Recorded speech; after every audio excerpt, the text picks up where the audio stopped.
मंत्र पाठ। ओ सहना भवतु सहनौ भुनक्तु सह वीर्यं करवावहै तेजस्विनावधीतमस्तु मा विद्विषावहै। ओम शांति शांति शांति।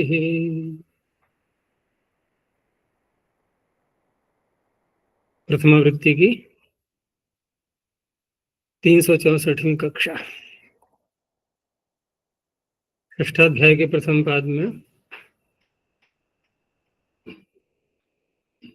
33 सूत्र हो गए हैं, बहुलम छंदसी तक। पूछना है कुछ?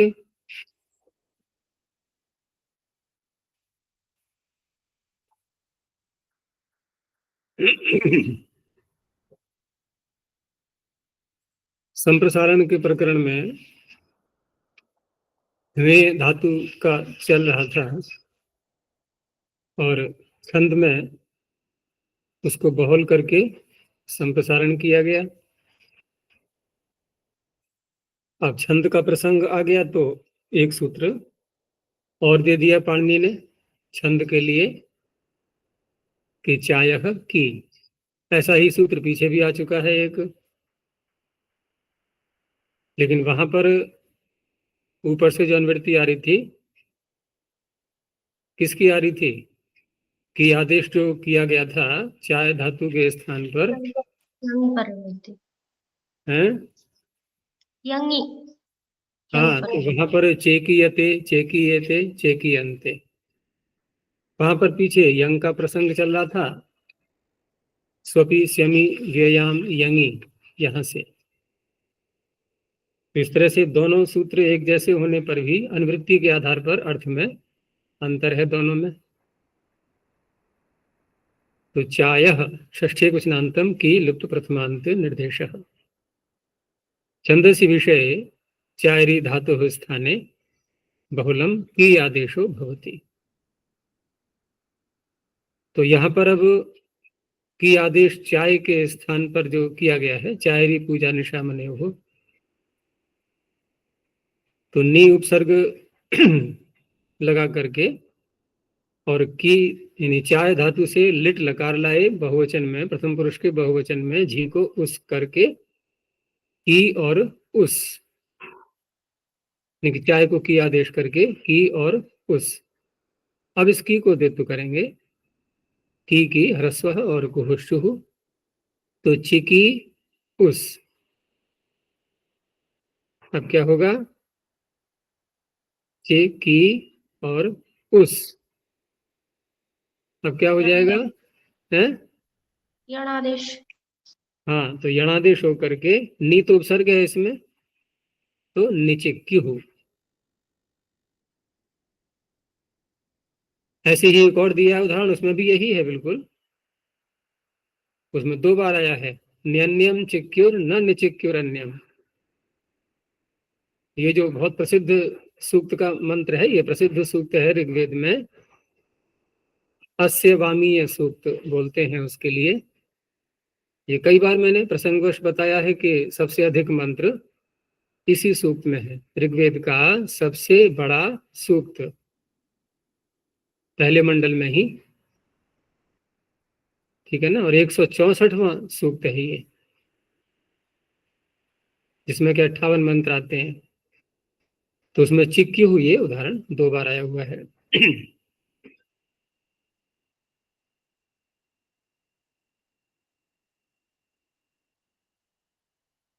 तो यणादेश किससे करेंगे? क्योंकि यणादेश एक मत लगा लेना। हाँ, एरने काचो से ही होगा, क्योंकि यणादेश का तो बाधक बन जाता है फिर इयंग और उबंग। अब उसका भी बाधक जो अन्य सूत्र हैं संभव है तो वो उसको रोक देते हैं, और नहीं तो इयंग उबंग तो हो ही जाता है फिर। अब ये बहुल करके किया है तो निचाय में नहीं किया गया, तो यहाँ चाय धातु से, क्योंकि नी के साथ में बोल रहे हैं तो उक्त्वा के साथ समास करना होगा, उक्त्वा प्रत्यय करके समास करेंगे तो लेप हो जाएगा। तो नी चाय और एक लेप का यह है, 2 यकार हो गए, निचाह्य, अग्नेर ज्योतिर निचाह्य। अब छंद का प्रकरण चल पड़ा तो फिर लगे हाथों पाणिनि ने एक और सूत्र दे दिया छंद से ही संबद्ध, और इसमें सारे ये निपातित शब्द पढ़े हुए हैं। अपस्प्रथितां मान्द्रिचुरानृहुश्चिच्युषेतित्याजश्राताः श्रुतमाशीराशीर्ताः। इसमें प्रत्येक शब्द अलग अलग है, समास नहीं किया गया है। तो पहले ये जो है अपस्प्रथेथाम, ये तिङंत शब्द हैं कुछ तो इसमें, जैसे अपस्प्रथेथाम, आंद्रिचुहु, आंद्रिहुहु, है ना। ऐसे ही चिच्युषे, तित्याज, ये क्या हो गए, तिङंत। अब जो कृदंत आएंगे उनमें फिर विभक्ति आएगी। तो श्राता प्रथमा बहुवचनांतम, श्रुतम प्रथमैकवचनांतम, आशीर प्रथमैकवचनांतम, आशीर्ता प्रथमा बहुवचनांतम। कुछ बहुवचन के हैं, कुछ एक वचन के हैं, जैसे मंत्रों में आए हुए हैं उसी प्रकार से यहाँ पर सूत्र में रख दिए गए हैं। तो छंदसी विषय अपस्प्रदेशामादयः शब्दाः निपात्यन्ते। अब निपातन में संप्रसारण के अतिरिक्त कुछ अन्य कार्य भी हैं, वो भी सब देखे जाएंगे। तो एक एक करके देखो शब्दों के लिए। पहला शब्द है अपस्प्रथेथाम। इसको हम 2 प्रकार से बना सकते हैं।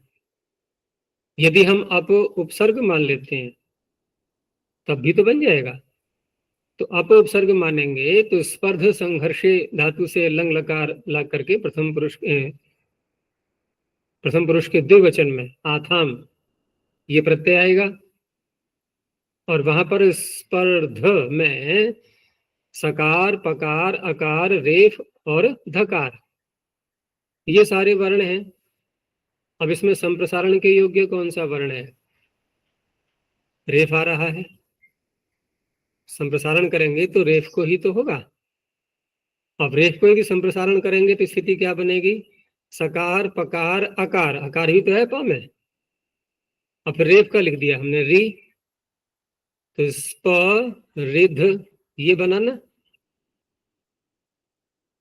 तो इससे तो बन नहीं पाएगा ये। तो अब यहाँ पर प में जो अ है इसका लोप निपातन से करना होगा। जब प में से अ को हटा दिया उसमें री बोल दो, अब हो गया स्पृध। अब कोई समस्या नहीं है, द्वित तो करना नहीं है, यानी अप स्पृध और आगे शप और आथाम, आतोंगिता इत्यादि सब लगा करके एथाम बन चुका है आगे। तो अपस्पृथेथाम ये तो अप उपसर्ग से बन जाएगा। और यदि हम अप उपसर्ग नहीं लगाते हैं और अडागम का अ माने, अब धातु को द्वित्व करना होगा फिर। तो उस अवस्था में स्पर्ध धातु से लंग लकार ला करके, अब यहाँ पर द्वित्व करने का लंग लकार में तो कोई सूत्र ही नहीं है, तो ये भी निपातन से करना होगा, आथाम पर रहते। तो उस अवस्था में यहां भी ऐसे ही संप्रसारण पहले कर लेंगे और प में से अ को भी हटाएंगे निपातन से ही, तो धातु तो बन जाएगी स्पृध। अब स्पृध को द्वित्व करना है, ठीक है ना, स्पृध स्पृध ऐसे द्वित्व करके। अब हलादि शेष जब लगेगा तो उसी के आगे कौन सा सूत्र है, शरपूर्वाक है। हाँ शर पूर्वा खय, क्योंकि ये ऐसा है कि खय को शेष रखना है, लेकिन खय कैसा है, शर पूर्व में है, उसके पकार को शेष रखना है, सकार को नहीं रखना है। तो अभ्यास में प शेष रह गया, तो प्री स्पृध स्पृध किया था ना, तो स्पृध का रह गया प्री। अब प्री रह गया तो इधर प्री में फिर उरत लगा करके और हलादि शेष फिर लगाएंगे, ठीक है ना। तो प हो गया इधर। अभी आगे जो कहते हैं स्पृधेथाम, अपस्पृधेथाम, अपस्पृधेथाम अडागम है। रीगागम है? रीगागम री का आगम कैसे हो जाएगा?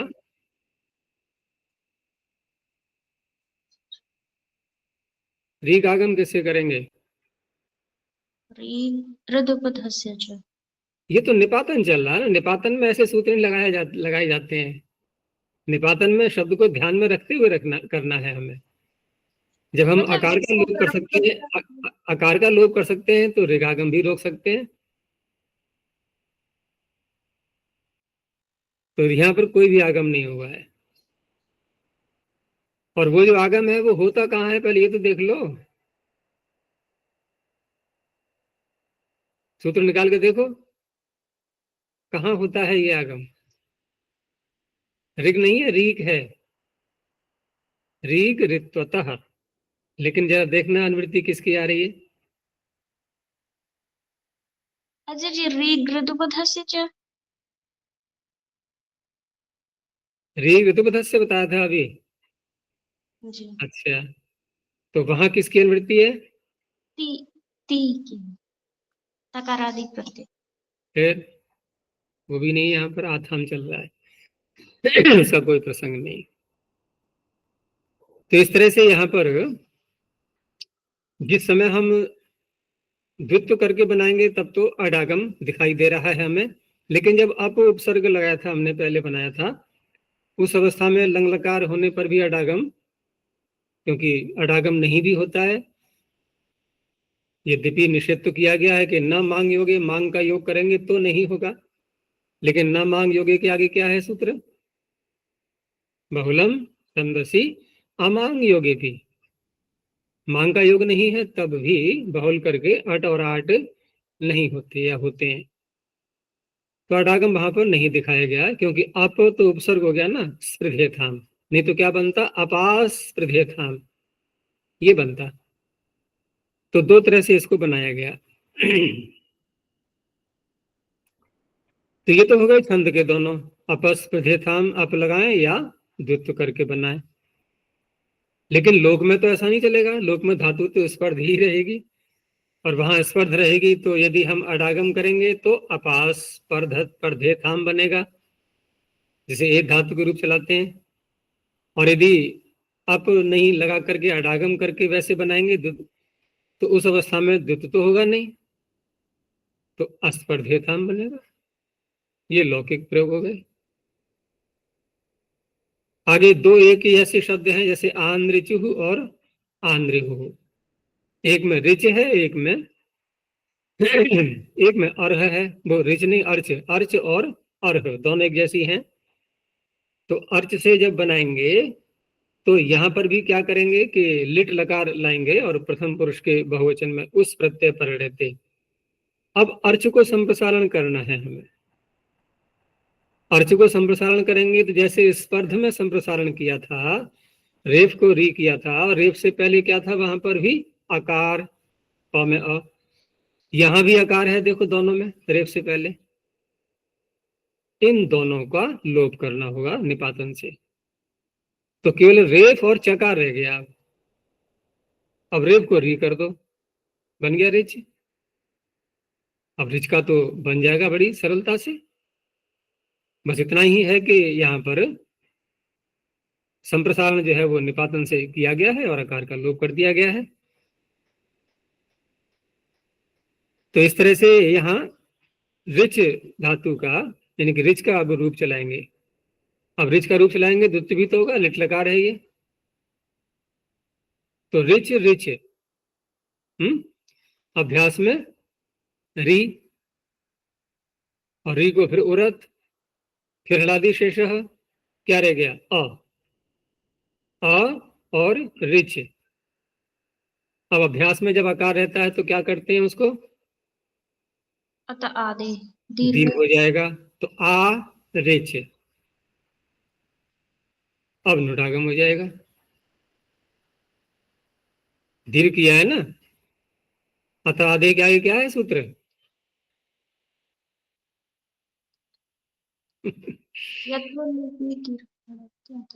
तस्मान्मुर्धिः हाँ, तस्मात। इनकी ये जो दीर्घ आकार किया है वो उससे उत्तर दो हल वाली यदि धातु आ रही है, दो हल का समुदाय है, तो उसको नुडागम हो जाएगा, है दो हल। देखो इधर है आ, आगे है रिच, फिर है उस। बताओ दो हल हैं क्या? रिच में दो हल दिख रहे हैं? क्यों अनमोल? नहीं आचार्य, संप्रसारण होने से पहले ही थी। संप्रसारण तो हो चुका है ना, संप्रसारण तो हो चुका है। अब क्या दो हल दिखाई दे रहे हैं रिच में? तेजस्विनी को दिखाई दे रहे हैं शायद, नहीं दे रहे? दो हल ही हैं, क्योंकि री में रेफ श्रुति का मान यह है, एक नियम चलता है, री में रेफ श्रुति को माना जाता है। यद्यपि वार्तिक भी बनाए गए हैं इसके लिए, लेकिन कोई आवश्यक नहीं है। री में रेफ श्रुति को मान करके, और चकार भी है उसमें, तो नुडागम होकर के अब क्या बन जाएगा? नुट का नकार और जो दो तो रिच का बन गया नृच, आ नृचुहु। यही सारी प्रक्रिया अर्ह धातु में करनी है, तो आंद्रिहु। उदाहरण दे दिया गया है, अर्कम उग्रा अर्कम आंद्रिचुहु। ऐसे ही न वसूनी आंद्रिहु। अब लोक में बनाएंगे तो हमें अर्च और अर्ह का ही रूप चलाना है, और वहां पर आनर्च आनर्चतुहु आनर्चुहु, बहुवचन में आनर्चुहु। ऐसे ही आनरहुहु, ये भाषा में बनेगा। आगे है चिच्युषे। यहाँ पर च्योंग धातु है, च्योंग ज्योंग प्रुंग पुलुंग गतौ, गति अर्थ में आती है ये। तो ये भी लिट लकार का ही है, और ये मध्यम पुरुष का एक वचन था, प्रत्यय ला करके उसको से कर दिया गया है आत्मनिपद में। तो च्यू धातु में आगे जो से प्रत्यय आ रहा है, तो यहां पहले हम इसको द्वित्व कर लेंगे। संप्रसारण तो है यहाँ पर, जबकि संप्रसारण हम जो करते आए हैं अब तक पीछे, तो द्वित्व करने से पहले करते हैं, यही तो नियम चलता है। संप्रसारण को बलवान माना गया है, लेकिन यहाँ पर वो नियम थोड़ा टूट जाएगा, क्योंकि निपातन है ये। तो द्वित्व पहले कर लिया है, चियो चियो। अब जो अभ्यास वाला भाग है उसमें करना है संप्रसारण। तो यकार को ई कर दिया, संप्रसारणाचर से पूर्व रूप हो गया, तो अभ्यास में आ गया ची, चियू का बन गया ची, यकार को ई और ऊ मिल गया उसी में, तो ची चियू। आगे से है साकुशे चिच्युषे। उदाहरण दे दिया है, यस्ता विश्वानी चिच्युषे, ऋग्वेद का। अब लोक में बनाएंगे तो च्यू च्यू जो द्वित्व होगा, उसके बाद उवंग होगा और इडागम भी होगा, लेकिन उसमें छंद में इडागम को भी निपातन से ही रोकना होगा, क्योंकि धातु सेठ है ये च्यू। से प्रत्यय को इडागम की जो प्राप्ति हो रही है उसको निपातन से रोका जाएगा। तो च्यू च्यू विषे उवंग हो चुका है यहाँ। आगे है तित्याज। यहां पर भी वही बात आ गई कि पहले द्वित्व कर लेंगे, उसके बाद संप्रसारण होगा केवल अभ्यास को। तो त्याज त्याज, और ये जो रूप है ये किसका है? तित्याज, ये उत्तम पुरुष का है, एक वचन। प्रथम पुरुष का भी यही बनेगा, ठीक है ना? तो यहां पर त्यज त्यज, अभ्यास में संप्रसारण और पूर्व रूप, तो ती त्यज और नल का आ है वृद्धि होकर के तित्याज। लेकिन लोक में बनाएंगे तो त्यज है तत्याज, सरल है वो तो।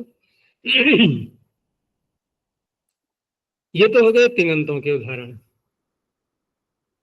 अब कुछ अन्य दिए कृदंतों के, जैसे श्राता। तो श्राता हमें धातु तो श्रीय पाके, पीछे भी आ चुकी है ये। तो श्राप श्रीय पाके धातु से, नहीं श्रीय पाके नहीं, हाँ श्री धातु है, लेकिन ये वो तो श्राप पाके है। श्री तो अन्य अर्थ में है ना, श्री किस में है? एक तो श्री रिकारांत है और ये है श्री, देखना जरा, श्री पाके है आचार्य। श्रीणाति, हाँ क्रियादिगण की है ये।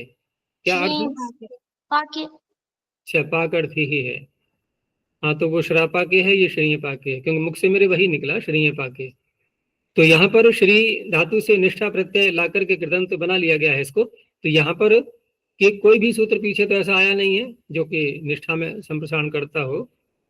तो यहाँ पर श्री को संप्रसारण नहीं किया गया है। वैसे यद्यपि ये निपातन का सूत्र यहाँ जो इस प्रकरण में दिया है, ये प्रकरण चल रहा है संप्रसारण का। तो सारे उदाहरण संप्रसारण के ही होने चाहिए थे अब तक जो हमने देखे हैं सब में संप्रसारण, वो चाहे अभ्यास में हुआ हो या द्वित्व करने से पहले हुआ हो। लेकिन यहाँ ऐसी स्थिति नहीं है। यहाँ पर मात्र श्री को श्रा आदेश करना है बस। पीछे भी ऐसे कुछ सूत्र जैसे चाय की आया था। अब चाय की में हम ये तो नहीं कहेंगे चाय को संप्रसारण जैसा लग रहा है कि, लेकिन थोड़ा सा अगर देखें उसमें तो चाय में यकार दिखाई दे रहा है नहीं, तो यकार को संप्रसारण ई ही होता है, चकार को ककार हो गया, दुखी ऐसे करके बोल सकते हैं। लेकिन यहाँ तो कोई भी ऐसा अंश नहीं आ रहा है, श्री को श्रा बस, और कोई कार्य नहीं है यहाँ पर। तो श्रातास, श्रातास्त इंद्र सोमा, हे इंद्र तेरे सोम जो हैं वो क्या हो गए? पक गए। श्रातास्त इंद्र सोमा। अच्छा जी, श्रुतम पाके, इसमें उसमें श्रा पाके लिए और न्यंतस्य अन्यंतस्य च ता प्रत्यय परता पाके अभिधेय। हाँ तो वो श्रा का है, ये श्री का है, ये श्री का श्राता है, श्रा का श्री है, उल्टा हो गया ना। लेकिन उल्टा भी नहीं कहेंगे क्योंकि वहां पर शकार में री है, यहाँ शकार में रेफ पर बड़ी की मात्रा है, अंतर है ना, वो री है। चलो आगे देखो, एक और दिया उदाहरण उन्होंने, नहीं आगे तो फिर दूसरा आएगा। श्राता के आगे सूत्र में क्या है? श्रितम, श्राता श्रितम आशीर्ता। अब श्रितम शब्द आया तो श्रितम के लिए जो उदाहरण आ रहा है इसमें सोमो गौरी अधिष्ठित, ये वहां भी पढ़ा था हमने। कहाँ पढ़ा था उदाहरण ये? सोमो गौरी अधिष्ठित, याद आ रहा है कुछ? प्रगृह से प्रथम पाद के सूत्रों में ही था। कहाँ बोल रहे हो? ईदुदे द्विवचनम प्रगृह। हाँ, और वहां भी था क्या ये ईदु तौच सप्तम में अर्थे, क्योंकि सप्तमी के अर्थ में है ना गौरियाम। अच्छा जी, कारिका पढ़ाते समय आपने समझा? कारिका में, कारिका में भी आ सकता हो, उदाहरण पीछे आ चुका है पहले बाद में ये। तो अधिश्रित में क्या दिखाई दे रहा है हमें? श्रित। तो श्रितम में धातु वही है यहाँ पर श्री। और अब यहाँ हम कह सकते हैं, यहाँ कहना क्या, यहाँ भी संप्रसारण वाली बात तो यहाँ भी नहीं है, क्योंकि यहाँ श्री को केवल मात्र ह्रस्व ही किया गया है बस। तो एक उदाहरण में तो श्रा आकारांत बना दिया गया इसको, दूसरे उदाहरण में श्री को ह्रस्व किया गया है। अंतिम जो शब्द था ना आशीर, अंतिम नहीं एक और रह गया अभी, आशीर। तो आशीर शब्द में यहाँ पर आंग उपसर्ग पूर्वक, यद्यपि हम बनाते हैं आशीर्वाद जैसे बोलते हैं, तो वहां किस धातु से बनाते हैं? आंग शासी इच्छाया। हाँ, इच्छा अर्थ वाली शास धातु से बनाते हैं। यहाँ अन्य प्रकार से बना हुआ है ये आशीर शब्द। तो आशीर में यहाँ श्री धातु यही 3 बार आ चुकी है उसके उदाहरण। अभी ये श्राता में भी वही है, श्रुतम में भी वही है, और आशीर में भी वही है। अब यहाँ पर क्या करेंगे? आंग तो उपसर्ग है और धातु श्री है, क्विप प्रत्यय किया गया जो कि किसी भी धातु से हो सकता है, और क्विप को पूरा हटाने के बाद श्री धातु में इसको आदेश कर दिया गया शीर। वर्ण वही है या कुछ अंतर आया है श्री में और शीर में? वर्णों की संख्या में और वर्णों के स्वरूप में कोई अंतर दिखाई दे रहा है या वही है बिल्कुल?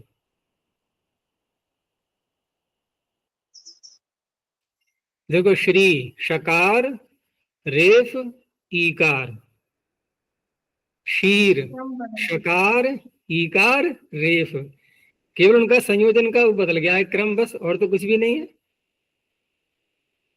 है, ईकार का और रेफ का क्रम बदल गया है। वहां रेफ ईकार है, यहाँ ईकार रेफ है तो वही। थोड़ी निर्माण की प्रक्रिया बदल गई है बस। तो इस तरह से शीर आदेश हो गया, आंग तो उपसर्ग है ही।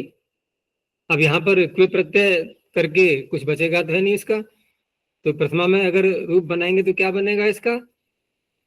आशीह, ये तो बनेगा, वही है ये।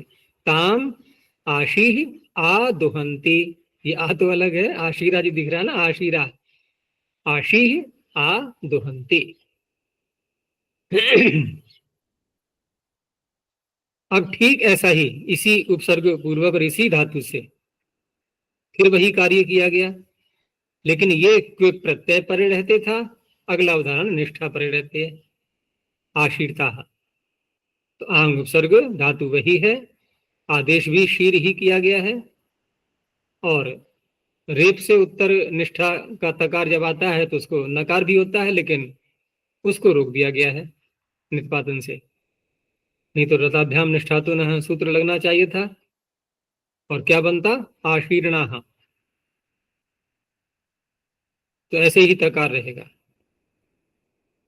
तो ये दिया है इसका उदाहरण, क्षीरैर मध्यत आशीर्तः, एक वचन का उदाहरण है ये, सूत्र में बहुवचन के रूप में था। तो ये सारे हो गए यहां तक। और अब तक जो हमने यहाँ देखा सर्वत्र जहां कहीं भी संप्रसारण हो सकते थे सारे बता दिए पाणिनि ने। अब कुछ अन्य व्यवस्था को करते हैं। संप्रसारण तो सारा बता दिया, लेकिन बहुत सी धातुएं जो पीछे आई थी ऐसी वची स्वपी में या ग्रहिज्या में, तो कुछ धातुएं ऐसी भी थी वहां पर जहां के दो दो वर्ण संप्रसारण के योग्य थे, क्योंकि यण के स्थान पर एक करते हैं तो यण दो दो आ रहे थे उनमें, और सूत्र जब संप्रसारण कर रहा होता है तो वो ये थोड़ी देखेगा कि दो हैं कि एक है कि तीन है कि पांच है, जितने भी हों वो तो सभी को करेगा संप्रसारण। और तदंत विधि लगा दें तो लग जाएगी। विचार करके देखो, संप्रसारण उसमें तदंत विधि हो जाएगी क्या?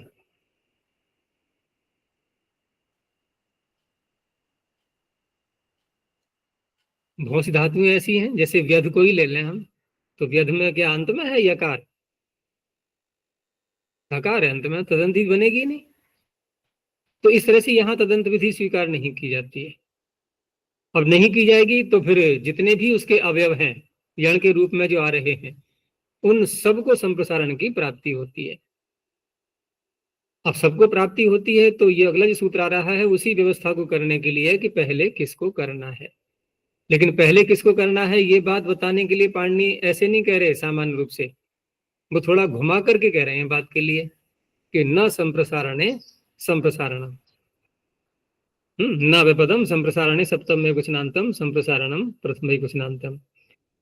अच्छा, ये प्रकरण संप्रसारण का ही तो चल रहा था, शंगः संप्रसारणम से, और यहाँ फिर संप्रसारणम कह दिया गया। इतना ही कहते ना सूत्र, न संप्रसारणे, अनुवृत्ति ऊपर से आई रही है, फिर भी दोबारा संप्रसारण बोल दिया है। तो अब कुछ विशेष अर्थ ही तो निकाला जाएगा, कुछ अधिक अर्थ बन जाएगा। अधिक शब्द बोल दिया है अनावश्यक, तो अधिक अर्थ ये बन जाएगा कि ये जो प्रकरण सारा चल रहा है, अगर हम इसी प्रकरण के अंतर्गत रहें, और होना भी चाहिए नियम के अनुसार, भाई प्रकरण से बाहर क्यों जाएंगे, तो पिछले जो सूत्र आए हैं संप्रसारण करने वाले, उन्हीं में व्यवस्था देने के लिए माना जाएगा सूत्र ये सीधा, कि अब तक देखो आपने जहां जहां भी संप्रसारण किया है वहां संप्रसारण यदि एक बार कर लिया है अगले वर्ण में, तो पिछले वाले वर्ण में मत करना, प्रकरण से बाहर क्यों जाएंगे हम। लेकिन यहाँ पर संप्रसारणम दोबारा जो कहा गया है एक और शब्द, उससे ये भी पता लगता है कि इस प्रकरण से बाहर वाले कुछ शब्द वहां पर भी ये सूत्र अपना कार्य करेगा। जैसे उदाहरण के लिए युवन शब्द के हम जब रूप चलाते हैं, युवा, युवानो, युवानः, युवानम, युवानौ, यूनः। अब यूनः को ही पकड़ लो कि यूनः में युवन और शस भाषण्या तो हो गई। अब भाषण्या हो गई तो श्व युव मघो नाम अतद्धिते संप्रसारण करता है नहीं भस्य के अधिकार में, तो श्वन, युवन और मघवन इनको संप्रसारण करता है। ये अंग है, इनके अंग के जो अवयव यण, क्योंकि यण को ही होता है संप्रसारण। तो युवन में कितने अण हैं? यकार और वकार। अब क्या करेंगे? दोनों को ही तो होगा, दोनों को होगा, लेकिन ये सूत्र वहां भी लग जाएगा। और ये लगेगा तो क्या कहेगा ये कि संप्रसारण परे रहते पूर्व को संप्रसारण नहीं होता। तो इसका अर्थ क्या निकलेगा? अर्थापत्ति से क्या निकालेंगे कि पहले पर को संप्रसारण करेंगे। अगर पूर्व को पहले कर लिया तो ये सूत्र चरितार्थ हो जाएगा।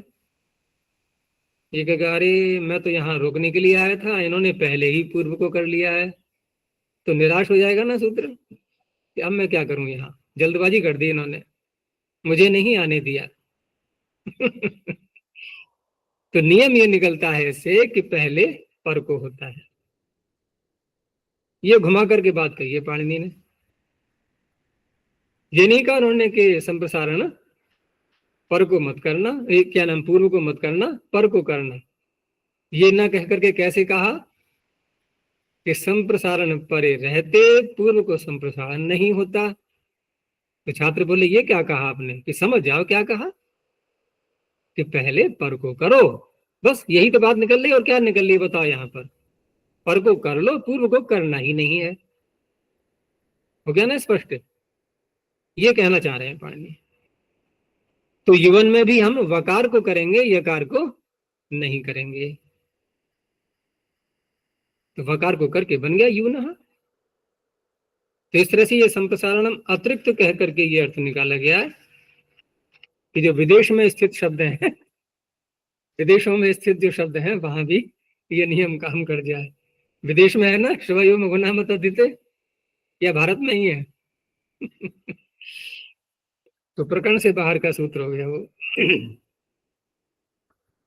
तो इस तरह से संप्रसारणे परतः पूर्वस्य यणः संप्रसारणम न भवति।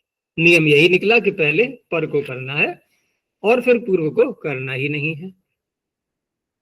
अब इसमें ये सूत्र कहाँ नियम करेगा? जहां जहां दो दो यण हैं, दो या दो से अधिक। तो दो से अधिक तो नहीं मिलेंगे, दो ही मिलेंगे। तो व्यद धातु पीछे आ चुकी है, उसमें दो थे। व्यच में दो थे, व्यय धातु में भी दो थे। जहां एक है वहां तो ये सूत्र लगेगा ही नहीं। जहां एक यण है वहां इसकी आवश्यकता ही नहीं है। तो व्यध का बन गया विद्धः। यहाँ पर झलाम जश झसी लगा करके, पहले झशस तथोर धोधा, फिर झलाम जश झसी। व्यज से विचितः, और वे में यहाँ पर हलह सूत्र से दीर्घ भी हो जाएगा। संवीतः संप्रसारण करके दीर्घ हो गया। अब कुछ और बातें बताइए आगे। आगे है लिटि वयो यह। बहुत सरल सूत्र हैं ये जो सूत्र आगे आ रहे हैं छोटे छोटे। तो लिटि सप्तम में कुशनांतम, वयः षष्ठे कुशनांतम, यह षष्ठे कुशनांतम। अब यहाँ निषेध चल रहा है ये संप्रसारण का। अब तक तो संप्रसारण कर लिया था, अब ये सब रोकने वाले सूत्र हैं आगे आ रहे हैं जितने भी। तो यहाँ दो षष्ठियां हैं, वयः और यह। तो अवयव षष्ठी मानी जाएगी वयः में। तो लिटि परतः वयः यह अर्थात वय धातु हो यकारस्य संप्रसारणम न भवति। अभी पीछे क्या कहा था कि संप्रसारण परे रहते पूर्व को संप्रसारण नहीं होता। तो वय धातु का रूप बनाने लगे। तो उस नियम के आधार पर अर्थापत्ति से क्या निकाला था कि पहले पर को संप्रसारण करना है हमें। तो वय में पर क्या है, यकार, उसको संप्रसारण प्राप्ति होने लगी उसकी। इसने रोका तुरंत ही, नहीं नहीं यहां ये नियम कार्य नहीं करेगा, यहां पर यकार को संप्रसारण नहीं करना है। अब नहीं करना है तो फिर अब ये सूत्र लग जाएगा, न संप्रसारण संप्रसारण, संप्रसारण परे है ही नहीं। अब वकार को हो जाएगा फिर, अब तो हो जाएगा ना वकार को, गृहीज्या सूत्र से अब तो कर सकते हैं वकार को या नहीं, क्योंकि यकार को होने ही नहीं दिया, और नहीं होने दिया तो न संप्रसारण संप्रसारण रोक ही नहीं पाया, नहीं रोक पाया तो वकार को हो जाएगा। अब ये दो स्थलों पर काम करेगा। जैसे हम गृहीज्या सूत्र से जब करेंगे तो वहां पर किति की निवृत्ति आ ही रही है ऊपर से, और लिट लकार में कित होता ही है, असीम काल लिट कित, तो अतुस उस आदि जो उदाहरण कित वाले हैं, ठीक है ना, वहां पर तो हम कित पर रहते पहले ही संप्रसारण करेंगे, पहले ही तो करेंगे, संप्रसारण बलवान होता है द्वितीय से, तो पहले संप्रसारण करेंगे तो वय में वकार को, यकार को तो होना नहीं है, वकार को संप्रसारण हो गया उय। अब उय को द्वित्व कर लो तो क्या बना, उयतुहु, ठीक है ना, सवर्ण दीर्घ, उय उय फलादि शेष उय अतुस उयतुहु। लेकिन जहां पर हम लिट्यभ्यास से भैशाम लगाते हैं, ये अभ्यास को करता है, ठीक है ना, और ये अभ्यास को कहाँ करेगा, जहां पर पिछले सूत्र से प्राप्ति नहीं है कहीं पर भी, जैसे कि णल आदि में, तो णल में तो कोई सूत्र लग ही नहीं रहा था पीछे का संप्रसारण करने के लिए, और वहां हमने द्वित्व कर लिया पहले, अब क्योंकि द्वित्व से पहले संप्रसारण करेंगे कैसे, सूत्र ही नहीं है कोई, तो द्वित्व करके वय वय। अब यहां अभ्यास को संप्रसारण, इसकी प्राप्ति हुई लिट्यभ्याम से, तो वहां पर भी इसने यकार को तो रोक दिया, तो वकार को वहां भी हो गया, तो उ वय णल का आ है वृद्धि उवाय, तो उवाय उयतुहु उयुहु। लेकिन बात यहीं तक नहीं रही, इतना ही रूप बोल करके अभी काम पूरा नहीं हुआ। उयतुहु उयुहु हमने बोल तो दिया, लेकिन और थोड़ा सा इसमें कार्य करना है, उसके लिए फिर अगला सूत्र बनाया कि वश्च अस्य अन्यतरस्याम इति। अब अस्य से किसको लेंगे हम, यही जिस यकार का संप्रसारण रोका गया था वो अस्य से आएगा, कि अस्य यकार अस्य, ऊपर से जन्मवृत्ति आ रही है ना यह की, तो यह का जो है वो अस्य से ग्रहण करेंगे। तो वश्च अस्य अन्यतरस्याम किति, वह प्रथम एक वचनांतम च व्यपदम, अस्य षष्ठ एक वचनांतम अन्यतरस्याम सप्तम एक वचनांतम किति सप्तम एक वचनांतम। अब किति कह करके इन्होंने ये तो रोक दिया, जो णल और थल आदि जो हैं, यहां तो ये सूत्र लगेगा नहीं, अतुस उस आदि में लगेगा ये। तो किति लिटि परतः अस्य यकारस्य, कस्य यकारस्य, वयः, अस्य वयः यकारस्य, किम वकारादेशो भवति विकल्पेन। देखो यकार का संप्रसारण तो रोक दिया लिटि वयः ने, लेकिन उस यकार के स्थान पर वकार किया गया है विकल्प से। तो एक पक्ष में तो हमने ऊपर बना ही लिया था उयतुहु उयुहु, एक पक्ष में वकार कर दो अभी सूत्र से, तो उवतुहु उवुहु। अब यदि किसी से कहो कि वय धातु के रूप सुनाओ लिट लकार में, तो कैसे बोले जाएंगे, अब उवाय उयतुहु उवतुहु उयुहु उवुहु, ऐसे करके बोलने पड़ेंगे। टिप सिप मिप में एक ही बनेगा, है ना, क्योंकि वो कितलिट नहीं है, कितलिट में दो बनेंगे।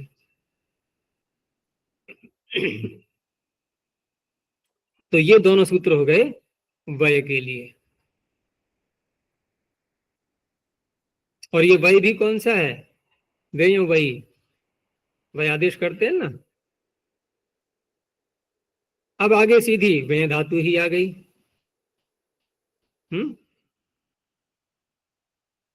आगे वे धातु ही आ गई। अब देखो यहां पर अभी समस्या सुलझी नहीं है, अभी हमने इसके रूप बना लिए थे उवाय, उयतुः, उवतुः, उयुः, उवुः। एक और भी पक्ष रह गया। तो अगला सूत्र कह रहा है वे यहाँ षष्ठे क्वचनांतम कि वे धातु हो लिटि परतः संप्रसारणम न भवति। अब यहाँ पर वे धातु को ही सीधा ले लिया गया है और यहाँ पूरा ही पूरा निषेध कर दिया गया कि संप्रसारण होता ही नहीं इसको, लिट लकार पर रहते। तो वे धातु में ये इसको प्राप्ति किससे दिखाएंगे? तो यजादि गण में आ रही है ये वे तंतु संताने, वे संवरणे। तो वहां पर यजादि गण में आने से वची स्वपी सूत्र से कित प्रत्यय पर रहते, कित लिट पर रहते संप्रसारण की प्राप्ति हो रही थी। यहां इसने रोक दिया। तो वची स्वपी में जो उदाहरण दिया गया है वो कौन सा दिया गया है फिर? वची स्वपी यजादि नाम किति, उसमें सारे उदाहरण देख दिए भी नहीं होंगे। इसका दिया है कोई उसमें? सारे उदाहरण तो सर्वत्र आए भी नहीं है, इसमें कहाँ तक देंगे? तब तो में ही अच्छा, दिया। निष्ठा का दिया है, हाँ, उतः उतवान, उतः उतवान दिया है, ठीक है ना। ये चल रहा है प्रकरण लिट का, क्योंकि लिट भी तो कित होता है ना। तो वहां पर वे धातु का उदाहरण दिया है, केवल उतः उतवान दे दिया है। अन्य धातुओं के भी जो है निष्ठा प्रत्यय की दिए हैं प्राय करके सब। तो इस तरह से वची स्वपी से प्राप्त हो रहा था अतुस उस आदि में, और लिट्यभ्यास अस्य भैशाम से प्राप्त हो रहा था टिप सिप मिप में, ठीक है ना। दोनों स्थलों पर वे यहाँ सूत्र ने संप्रसारण को रोक दिया। तो वबऊ, अब वे है, वे को पहले वा कर लेंगे आदेश उपदेशिति और द्वित्व करके, और आत औ णलः, फिर वृद्धि होकर के वबऊ। ऐसे ही ववतु, यहां भी वे को वा आदेश करने के बाद फिर आतो लोपैटी से लगेगा, आगे आकार का लोप करना होगा ना, ववतु वबुहु। तो ये तो ऊपर से लिटी और किति इनका संबंध चल रहा था, तो ये लिट के उदाहरण देने हुए इनको। लेकिन एक प्रत्यय और बढ़ाना था इसमें, वो अगले सूत्र में कर दिया गया, ल्यपीच। धातु यही रहेगी अब। तो ल्यपि सप्तम में वचनांतम च व्यपदम, ल्यपीचे परतः व्ययः संप्रसारणम न भवति। पीछे लिट में निषेध किया था, यहाँ ल्यप में निषेध किया है। तो लिट में तो निषेध इसलिए किया था कि लिट में तो दो दो सूत्र तैयार बैठते थे संप्रसारण करने के लिए। जहां कित लिट था वहां वची स्वपी, और जहां कित लिट नहीं था वहां अभ्यास में लिट अभ्यास भैशाम। और ल्यप में कौन प्राप्त कराता? क्योंकि ल्यप क्त्वा के स्थान पे हुआ, ये भी कित है, तो वची स्वपी यहां भी कर रहा था। तो इस तरह से अब ये प्र और वे धातु से क्त्वा प्रत्यय ला करके समास, क्त्वा को ल्यप हो गया और आकार तो हो ही जाएगा। तो प्र वा और ल्यप का यह दिखाई दे रहा है, प्रवाय। ऐसे ही उपवाय, ये उपसर्ग लगा करके है।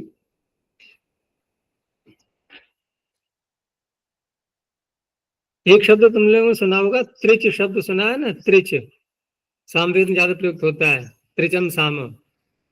कि साम जो होता है वो 3 ऋचाओं का होता है, 3 ऋचाओं के समूह बनाते हैं ना, सामगान जब होता है तब 3 ऋचाओं के समूह बनते हैं उसमें। तो साम कैसा होता है? त्रिचम। तो त्रिच क्या है ये, कभी सोचा है? त्रिच अर्थ तो मैंने बोल ही दिया, 3 ऋचाओं का समूह। त्रिऋच। तो त्रि और ऋच है, तो त्रिच कैसे बन गया ये? तो यहाँ पर एक वार्तिक की सहायता ली जाती है कि हम जब त्रिका और ऋच शब्द का समास करते हैं,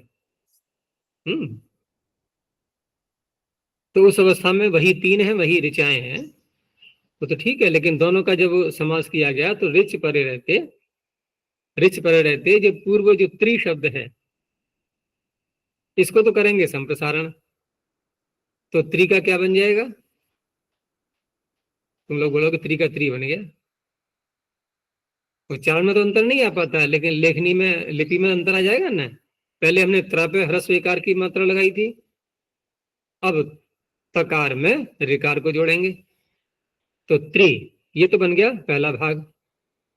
अब दूसरा आगे फिर रिच एक री और आ रहा है, फिर यहाँ पर समस्या आ जाएगी, अगर दोनों को जोड़ेंगे तो दीर्घ रिकार बन जाएगा, त्रीच श्रवण दीर्घ हो जाएगा ना। तो अब अगले वाले जो रिच में रिकार है इसका लोप कर दो, अब तो बन जाएगा। तो दो कार्य होते हैं वार्तिक के द्वारा, एक तो त्रि में संप्रसारण और दूसरा जो रिच का रिकार है उसका लोप कर देना। वेद में रिचि त्रेर उत्तर पदादि लोपस छंदसी, तो इस तरह से बनता है त्रिच शब्द। और आगे फिर समास जो किया गया है तो अकारांत बनता है, ये अकारांत। अकारांत कैसे बनेगा? तो वो तो हमने समासांत प्रकरण में सूत्र देखा ही था। कौन सा था जो रिच शब्द से समासांत प्रत्यय करेगा, रिच अंत में आ रहा है तो रिक पूरब्धु पथामा नक्षे, पहला ही शब्द है वहां रिक, उससे अप्रत्यय, तो ये त्रिच अकारांत बनता है शब्द। अब सामवेद है तो साम तो नपुंसकलिंग में आता है ना, सामान्य शब्द, तो उसका विशेषण नपुंसकलिंग में त्रिचम साम, ये मैंने प्रसंगवश बताया अभी।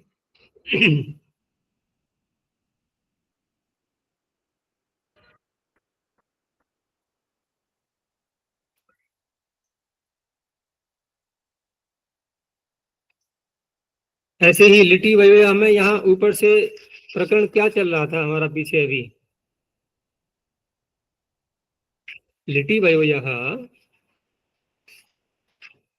यहाँ पर हमने नहीं, प्रकरण तो ऊपर से वाला संप्रसारण का ही था, निषेध का, लेकिन लिटी वयोया में उदाहरण क्या दिया था हमने? लिट लकार में उदाहरण दिया था उवाय उयतुहु उयुहु, ये उदाहरण दिए।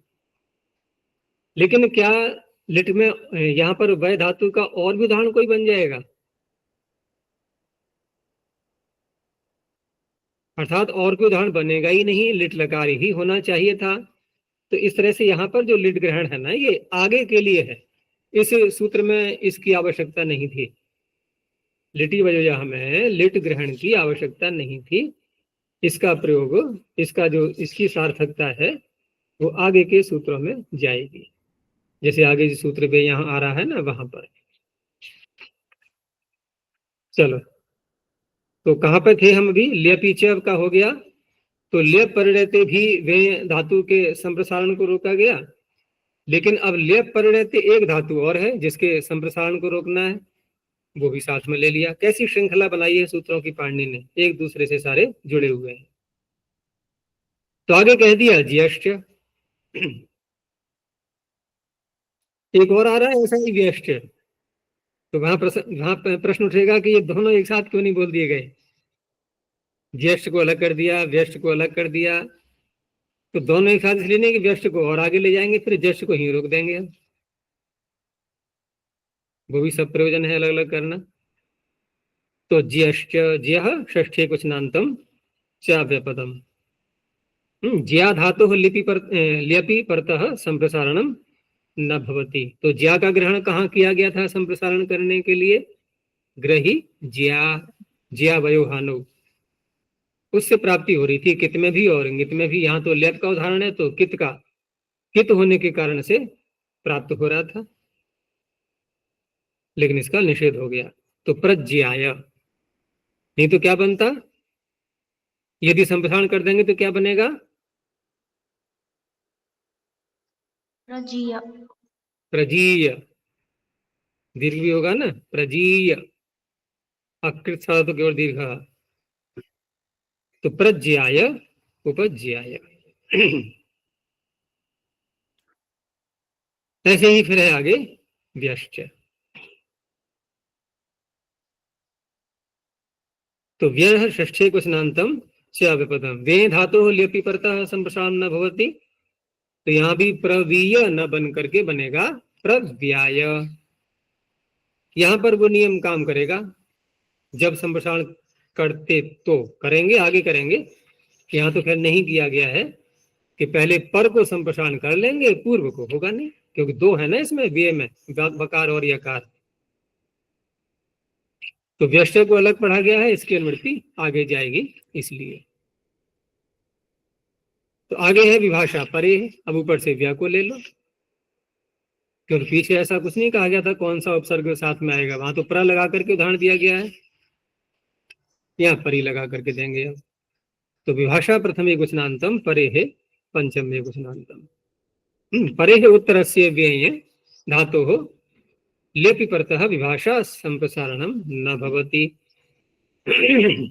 ये प्राप्त विभाषा है कि अप्राप्त विभाषा है?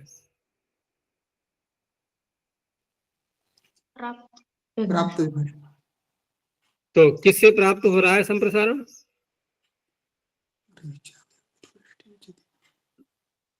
वचिस्वपि। उसको तो रोक दिया पिछले सूत्र ने। देखो मेरा प्रश्न क्या था पहले, मेरा प्रश्न था ये प्राप्त विभाषा है कि अप्राप्त विभाषा है। तुम्हारा उत्तर तो ठीक था, तुम्हारा उत्तर था कि ये बोलो, ये प्राप्त विभाषा है। अब यहां मैंने तुम्हें उलझा दिया, मैंने कहा कि संप्रसारण किससे प्राप्त था जो ये प्राप्त विभाषा है। तो तुम्हें यह कहना चाहिए था कि आचार्य जी आप प्रश्न गलत कर रहे हैं, आपका प्रश्न होना चाहिए कि यहाँ किससे निषेध प्राप्त था, जो निषेध का विकल्प हो रहा है। देखो प्राप्त विभाषा का अर्थ हुआ निषेध की प्राप्ति की विभाषा है ये, संप्रसारण की प्राप्ति की विभाषा नहीं। अगर इस सूत्र को हटा दें हम, तो व्यष्ट सूत्र समर्थ है या नहीं है संप्रसारण रोकने के लिए सर्वत्र?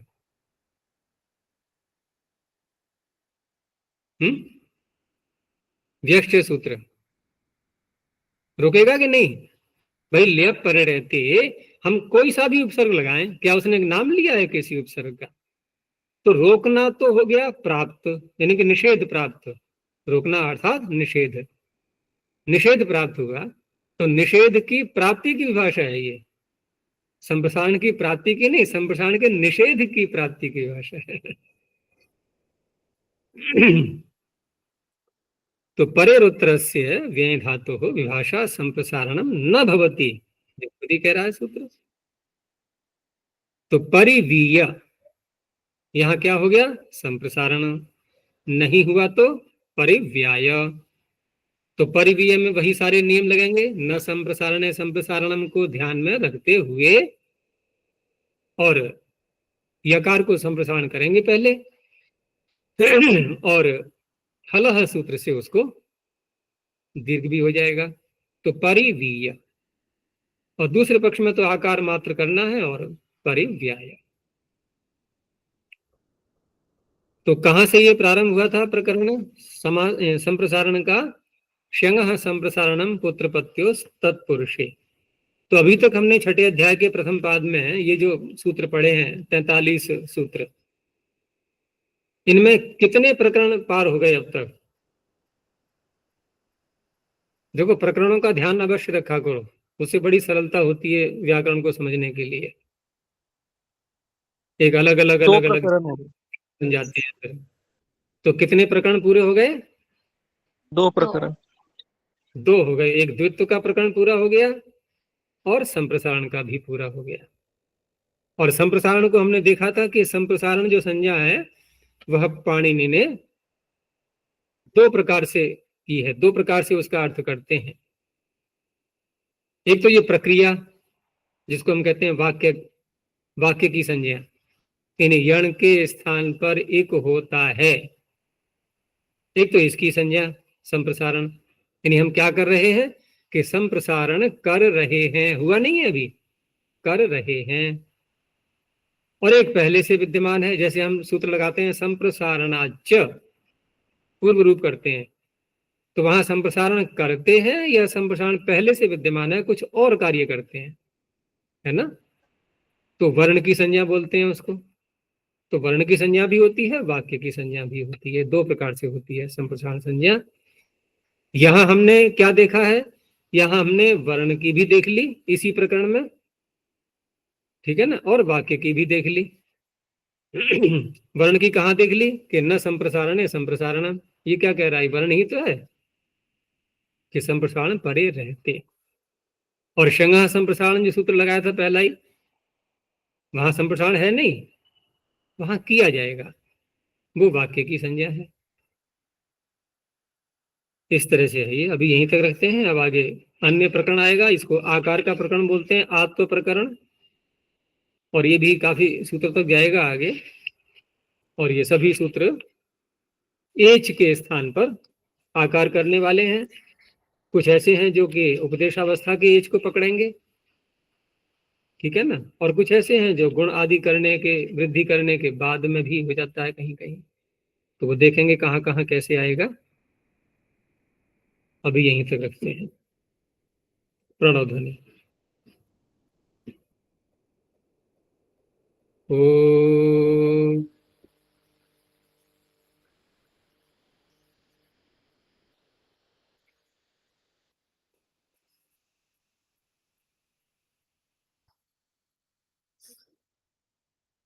ओ